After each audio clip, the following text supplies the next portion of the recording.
America's got turn signals but refuses to use them. You're driving a fucking 2-ton machine that can kill people. In 2022 alone, over 3,500 people died just because someone had to answer that text. Driving is basically the biggest shared group activity that we have every single day with no supervision. It's like Mario Kart, but with real consequences and zero skill. Unless you don't have any arms, and then you likely wouldn't be driving. But let's just say you found a way to drive with no arms. That is the only way you're excused from not using your turn signal. I'm going to have some fun today, and I hope you do too. This is something that most of us can come together and bond over. No more is this 50-50 divide, a little more than 50-50 possibly, about politics and about Gaza and about tariffs and all of those things that fall under that umbrella. Today we're going to talk about something a little different, and that's fucking drivers that suck. It is beyond me that I have to deal with this on a day-to-day basis. Trey and I used to do a segment on the show back in the day called An Awareness of Self-Awareness. And what that means, if you can't figure it out, is that people need to understand, become self-aware of the things that they do that not only piss people off, but that are dangerous and that annoy me, quite frankly. It's driving and cars on the road and trucks on the road. This is one of the things that I think might send me to my grave. It's unreal. 3 different things on the way back home today. I'm sitting here ready to do this show, and I was like, well, there's another one. There's another one. There's another one. I have to pull over sometimes and just take a deep breath. We'll talk. I was coming up with the title of the show, and I admit that I was getting some help with it because I wanted it to be clever. And I had a couple of these from mine, but a couple of these were assisted by my AI partner, if you will. But every one of these applies to you people that I'm talking about. So here it is. This is an awareness of self-awareness. I lost the main one. Behind the wheel of idiocy. That's my favorite. Driver's seat of dumb. License to drive poorly. Steering into stupidity. America's got turn signals but refuses to use them. Caution, morons at the wheel. And drive like no one's watching. And it shows. I have one more. Fast and the Furious and the Flat Out Dumb. I'm looking at you, people. And I joke, but bottom line is that this can be deadly. This can impact people's lives. Lives can be taken. Lives can be ruined. And I'm trying to joke about it because I want people to listen and to go, yeah, this happened to me the other day. Why are people like this? But then really be able to sit back and go, man, we need these people to actually understand.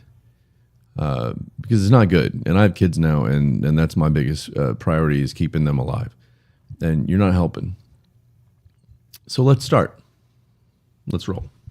The big one is distracted driving. That's obvious. That's cell phones and food, things like that. So whether it's texting, which is the biggest one probably, taking selfies, doing videos, eating your food, that Big Mac you got to get before you get back to the office, whatever the case may be, I just don't understand the need to do it right there. Are our attention spans so vastly hindered these days that you can't sit at a light without looking at your phone? The eating thing, I'm not going to lie to you, I've done it before, and every once in a while I still do it. But I guarantee you there's not anything else that I'm doing besides driving and focusing on that. And I set it down in between bites. So maybe I need to be more self-aware when I eat in the car. But have you pulled up to somebody before and seen this? I do all the time. People that are literally, it looks like they're on FaceTime. They're talking to people while they're driving. If you're talking to somebody and you're looking at a different camera, chances are that there's something coming from this direction that you're not going to see. Be aware. Be observant. Know what's happening around you. You're driving a fucking 2-ton machine that can kill people. All right? And that was just the first one. Whew. How about some stats? In 2022 alone, over 3,500 people died just because someone had to answer that text. Somebody was distracted, and they call those distracted deaths. It's a non-catastrophic annoyance because in the part that isn't deadly, you're sitting in a light and people are trying to wait. It happens a lot in a left turn lane. The arrow pops on, you've got your fucking music on, you're looking at your phone, you're texting, and you don't see that the arrow changes. Well, there's only so long before that arrow turns, and usually the left turn lane isn't very long. And if other people behind you are trying to get somewhere, what are you doing?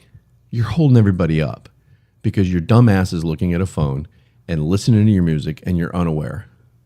I had a situation not long ago. I was leaving the golf course and I was trying to meet some people. Fortunately, it was just for a lunch. But I got behind this guy and honking didn't work. He must have had his music blaring. And he went through 2 cycles of the light. These days, I'm not going to get out of my car. Who knows what somebody's carrying or somebody freaks out. But boy, that horn I was using, and he didn't hear it. 2 light cycles. What are you doing? And finally he turned, and I think everybody else in line zoomed by him, and everybody was flipping him off, and rightfully so. Usually I warn people these days about flipping people off or yelling because, like I said, you don't know what they're capable of. But get off your phones. I don't even want to condone this, but at the very least, put it on top of your wheel and be looking at the light and looking at your phone at the same time. Because if you're going to crash into a pole, I don't give a shit, but I need to get somewhere. Speaking of dogs, let's talk about unrestrained dogs in the car. Is it cute? No. Maybe debatable depending on the dog. Most little dogs to me are not cute. What's not debatable is that this little fluffy fuck can be a furry projectile if you hit something. A 10-pound dog in a 30-mile-per-hour crash becomes 300-pound force cannonball. But sure, let little Max sit on your lap while you're driving 70 miles an hour. Nothing bad could ever happen in that situation. It's not adorable. It's not hilarious. It's insanely dangerous. And I've seen it a lot. And the biggest one I saw recently was I was driving behind a car, and it was fortunately, it was a road that was about 40 miles an hour speed limit. That's not that slow. And I'll give you a statistic on that in a minute. It's not that slow. And it was going through, and it's the 3-lane on each side. This is Dallas, Texas. Our roads, we have lots of lanes, and the roads are big because there's lots of people. 3 lanes on each side. And the car was going across and back and forth and whatever. And I'm just kind of like, anybody that knows me, what the hell is going on? Finally, I got around to the left to try and pass this person, and I look over, and this older guy is fucking with this dog, and it's in his arms, and it's jumping up on the window, and he's driving the car with his legs and with his elbows, and he's trying to control this dog. Meanwhile, his big old girlfriend or whoever in the passenger seat is just laughing, not trying to help him, or thinking it's fine for him to mess around with this dog while she sits there. She had some food, so perhaps that was priority. Come on. Again, a kid runs across the street, people jogging, people this, the light changes, and you're messing with the dog. Don't bring your dog in the car. And if you have to, then find a way to restrain it. It's beyond me. I'm going to do a little bit of this show called Ryan's Rant and Ryan's Rage Corner. You might have thought I already did it with these other ones. But let's talk about this. Unless you don't have any arms, and then you likely wouldn't be driving, but let's just say you found a way to drive with no arms. That is the only way you're excused from not using your turn signal. It's not difficult. I literally just did what it takes to turn on a turn signal. Your blinker, if you will. There is no reason to not use it. Yet, there are many reasons to use it. It's so easy. I can't tell you how many times I've almost run into a car because I look over for 2 seconds to check this way, and I turn back and this car is just turning.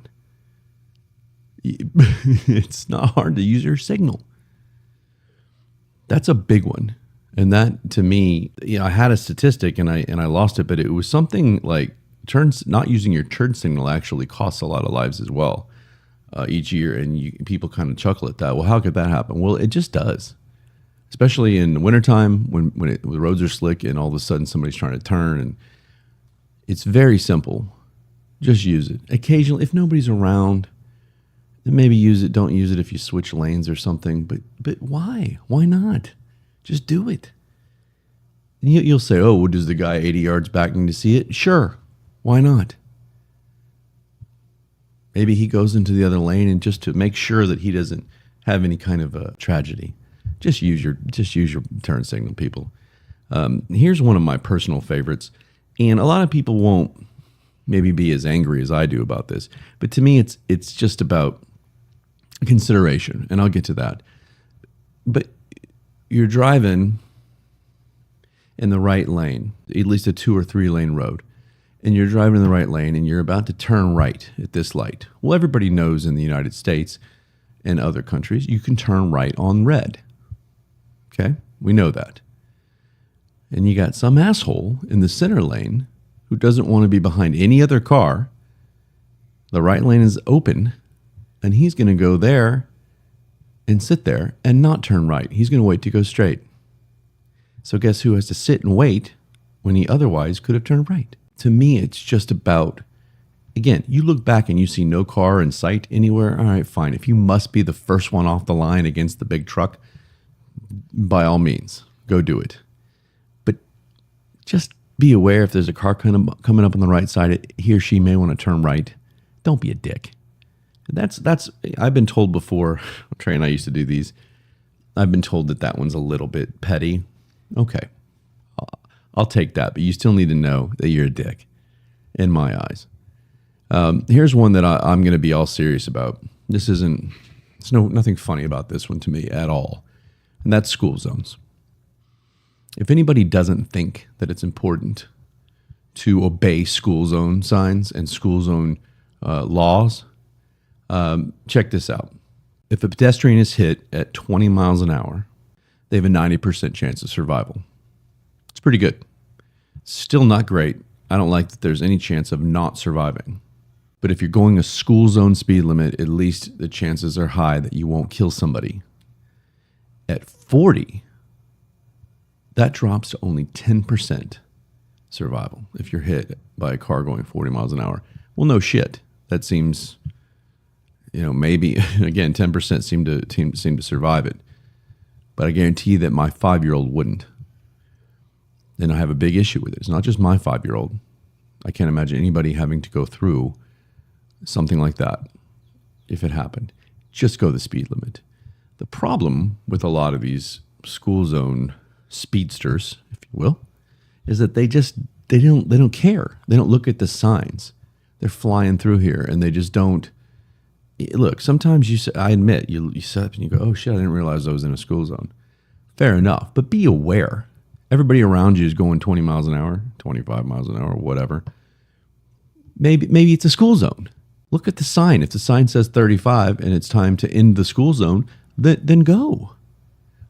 I had people the other day stopping at that, thinking that was the beginning of the school zone. Are you not looking at the signs? Again, I'm trying to laugh this off, but this one is hard.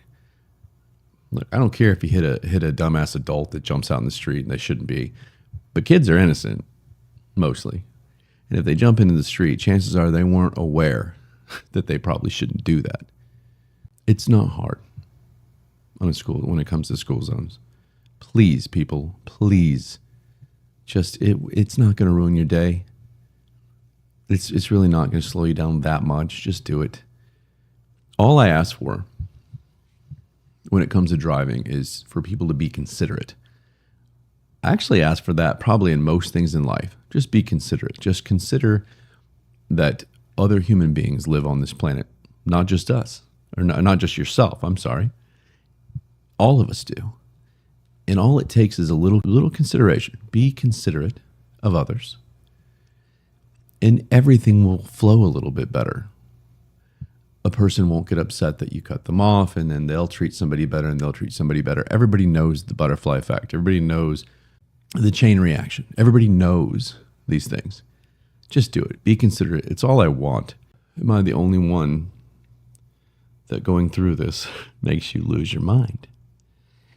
Usually I attack these like one or two at a time, and I'm hitting them all right now, and it's just building up. But I'm taking a deep breath, and I'm trying to understand. I'm trying to believe that people out there aren't all stupid when it comes to driving. So I'm going to keep going with a little bit of the real talk. I'm going to kind of stay away from comedy. I'm sorry I hit pause on the comedy, but some of this shit's not funny. And I see stories all the time about people that are dying in car crashes. We all know that it's more dangerous to ride in a car somewhere than it is to fly. I think that's more a testament to the airline industry and air travel being good, perhaps, than it is the opposite. But there are way more car accidents and car tragedies that happen in this country, and I'm sure in the world, than it needs to be if people would just kind of use their head a little bit. But you hear all these high school kid was on his way home in the night, and somebody comes across the highway and just head on. I mean, it's just like, what is going on? And it happens a lot. And I guarantee you that if some of these things I'm talking about were considered, we could cut that number down. So again, the school zone's a big one, but speeding on small roads and neighborhoods, that's not good. Crosswalks, when people are there, I mean, a lot of times the pedestrians have the right of way. And if they start walking and you're not paying attention, or you don't know that they have the right of way, then bad things are going to happen. New York City doesn't count. It's a mess in there. I've been there. It's crazy. You're on your own in New York City. Drivers and pedestrians, just do your thing. See what happens. Chicago's coming right up behind you there. But again, it's your kid, your niece, the kid you wave goodbye to in the mornings. And you need to be aware that other people, unconditional love for these other people as well. I can't imagine having to live my whole life knowing that I unintentionally killed someone because of driving, much less a child. So think about it. If this reaches one person, then great. If you're entertained by some of the funny ones, which there are, getting into the right lane to piss Ryan off, that's not deadly. But I'm trying to think of all of them. They all could turn, most of them. I mean, the dog, the phone, everything could turn bad. I'm pausing for effect. I've made my point about the school zone, but I'm debating explaining it more, and I won't. Bottom line is, look at the signs, and I wish that this is a whole thing about police, and I wish I asked a police officer who happens to work at my child's school, and I said, hey, people are speeding around this all the time. Why is there not more enforcement of the law, especially back in the day? It was school zones. I mean, that's double the ticket fee, the penalty. And people were kind of afraid of that. People didn't, and now I just feel like nobody's worried about any repercussions. And he just said they just don't have enough manpower, not enough staff. They're too busy with other things, which is what you hear a lot of times, and rightfully so. I mean, if I had to choose between real crime and somebody speeding a little bit in the school zone, I suppose I'd have to go with the former. But until something bad happens, and then all of a sudden it becomes a serious crime. So lastly, let's go through some other quick ones before we wrap it up. The rolling stops, aka the California shrug. I don't know where that came from, but that's what I was told it's called. This one doesn't bother me as much unless it's obvious that I have the right of way and you jumped in front of me because you rolled through a stop sign. I don't feel like a lot of incidents happen because you rolled through a stop sign. There's a reason for that law, and I think you should obey it. We've all been known to roll through, especially if you're in a hurry. I get it. But just be aware. Be aware of people around you. That's my advice on that. All right. This one may be funny. Some people don't care. People get on me. Turn your fucking music down. I don't need to hear what you're listening to. I just don't care. No one cares. I'm trying to have a conversation with my 3-year-old son who looks away and mumbles out the window that's down. And a lot of people would say to roll it up. But you know what? No. Turn your music down. I can't understand a damn thing he's saying because you're sitting here thinking You got Kyle over here, Mr. 16-year-old high school kid who thinks he's a badass because he's playing some gangster rap. You're not. It doesn't make you cooler. It makes you more annoying. And when you get older, you'll understand, my friend. Turn it down. This is another one. Parking. All right, this one we can go back to being lighthearted about, kind of like the music thing. Park like you understand symmetry. Park like you have respect for other people. Get out of the car, get to the store, and there's assholes completely over the line, parked at a diagonal, 30-degree angle, and he doesn't give a shit. Notice I say he. Mostly these are guys. Just, if you get out, you're going to be aware that you did a shitty job parking, and I think you should go in there real quickly, back up, and straighten it out, especially if the store is crowded, obviously. If there's nobody there, I still don't like it. Who do you think you are? Why do you get to park there? You're not special. I promise you that. Park like a normal person. And take the grocery store carts back to the thing and don't leave them in the middle of the parking lot. Come on, people. Jesus Christ. Each of these I view as a small act of social collapse. I thought of one last one, and it was really funny when Trey and I used to talk about it, because Trey does this. All these big old trucks feel like they need to back into a space. They're going to make you wait. You're going to have to sit there while they maneuver the truck back in. If you have to do that, don't buy a truck. You get a little bitty car. If you can't figure out how to work that big old truck, you don't need to have it, because everybody else is having to wait and they're put out. It's just a side note for all of you, and a memory of Trey to bring him back to the show. So, bottom line, driving is basically the biggest shared group activity that we have every single day with no supervision. It's like Mario Kart, but with real consequences and zero skill. Be better, please. Pay attention. Put your dog in a seatbelt. That'll be a good start. If I see somebody swerving because of a dog again, I'm going to lose it. I'm just letting you know. You'll hear about me on the news. Man ran himself into the river, screaming, "Get the dog off your lap." For the love of God, use your turn signal. Just do it. Karma will be better for you. The universe will look more after you. Just use your turn signal, please. So, thanks for listening. If it made you laugh, I hope, good. If it made you scream internally like me, good. I'm not alone. Or if you're considering reporting somebody to the DMV, anonymously, of course, share it.